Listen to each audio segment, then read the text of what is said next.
Askeljames was a hashtag on Twitter yesterday, and obviously naked, if you'll pardon the pun, PR move on the part of a publicity company, and it predictably went horribly wrong. Now, I don't think there's anything wrong in criticising an author, particularly E.L. James, for her awful writing, storytelling, structure, everything, and the fact that she's basically reselling the same story just from a different perspective, which is a really, really cheap shot as far as I'm concerned. But what does concern me, what has concerned me, is the nature of the feedback, the criticism, the nastiness went far beyond just criticising her work, and opportunism and all of that.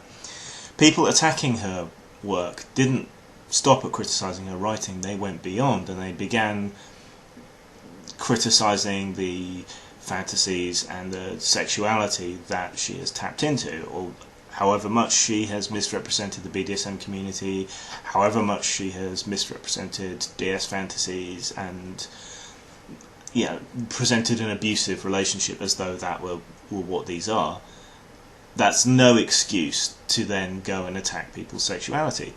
Now, also, why has this happened? You wouldn't see this if someone wrote, say, a cheap knockoff of Brokeback Mountain and put it out. You wouldn't see people coming after that for its bad writing, but then going further and attacking homosexuality as a concept, or at least if you did, those people would be dismissed and hated as bigots, and quite right too.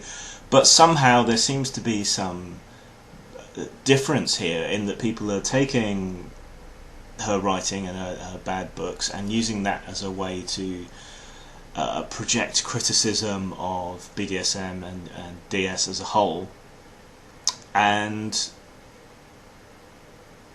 from that on more to criticise male dom fantasies and all the rest of that. Now, this seems to me hypocritical and unfair, and something that wouldn't be acceptable if it were any other form of sexuality being attacked.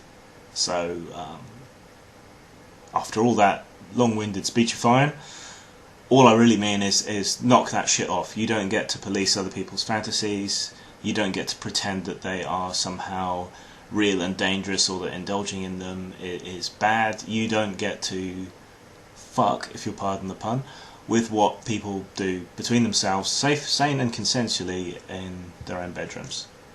So, leave them the fuck alone. End of. Bye.